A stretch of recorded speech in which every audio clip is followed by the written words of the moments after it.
Welcome back to my channel Indian classes में आपका हार्दिक स्वागत है। तो आज का हमारा टॉपिक है नाइट्रोजन चक्र। नाइट्रोजन चक्र ये बहुत ही इम्पोर्टेंट टॉपिक है जो पेपर में हमेशा ही पूछा जाता है। तो आज का यही हम पूरा चैप्टर ये पूरा टॉपिक कवर करने वाले हैं और हम आपको 5 या 7 नंबर दिलाने वाले हैं। तो आइए हम स्टार्ट करते हैं नाइट्रोजन चक्र। नाइट्रोजन चक्र क्या होता है और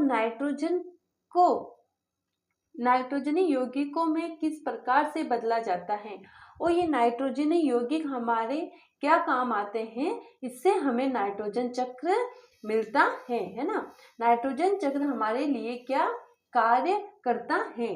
तो हमारा नाइट्रोजन देखो, नाइट्रोजन चक्र में क्या होता है, वायुमंडल से नाइट्रोजन को ग्रहण किया जाता है। किसके द्वारा ग्रहण किया जाता है? बैक्टीरिया यानी राइजोबियम जीवाणु और नील हरी शैवालों, ये बैक्टीरिया होते हैं, इनके द्वारा नाइट्रोजन को ग्रहण किया जाता है और उनको नाइट्रोजनी यौगिकों में परिवर्तित किया जाता है जो फसलों के लिए बहुत ही लाभदायक होते हैं, जिससे फसलों में के उत्पादन में वृद्धि होती है।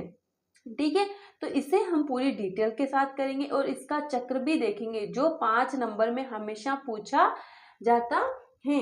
हमारे वायुमंडल में 78% नाइट्रोजन है जो सभी सजीवों का आवश्यक घटक है। ये प्रोटीन, न्यूक्लिक अम्ल, विटामिन आदि में पाया जाता है।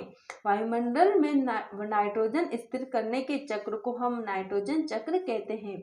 और वायुमंडलीय नाइट्रोजन को 2 प्रकार से ग्रहण किया जाता है। तड़ित द्वारा N2 स्थिरीकरण, तड़ित यानी बिजली के कड़कने के द्वारा भी वायुमंडल में नाइट्रोजन का स्थिरीकरण होता है। एक होता है जीवाणु द्वारा।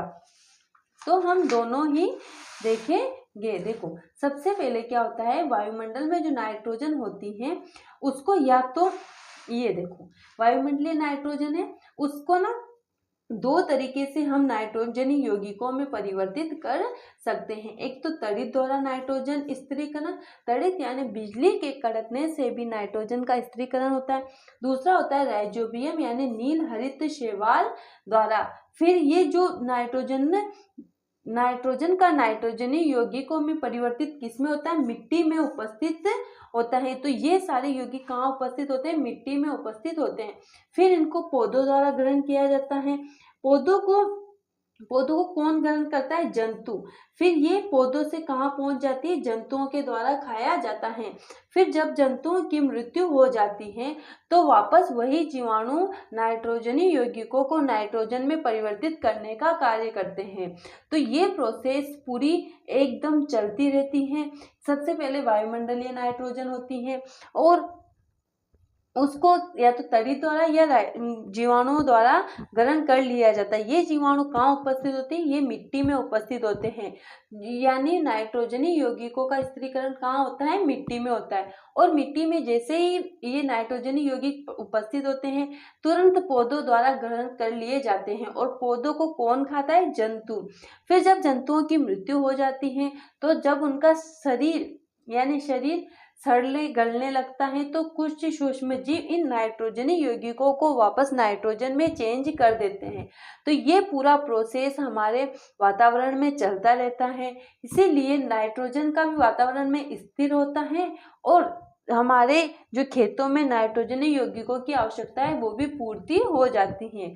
तो ये हमारा इतना सा टॉपिक था जो 5 नंबर में पूछा जाता है। Thank you.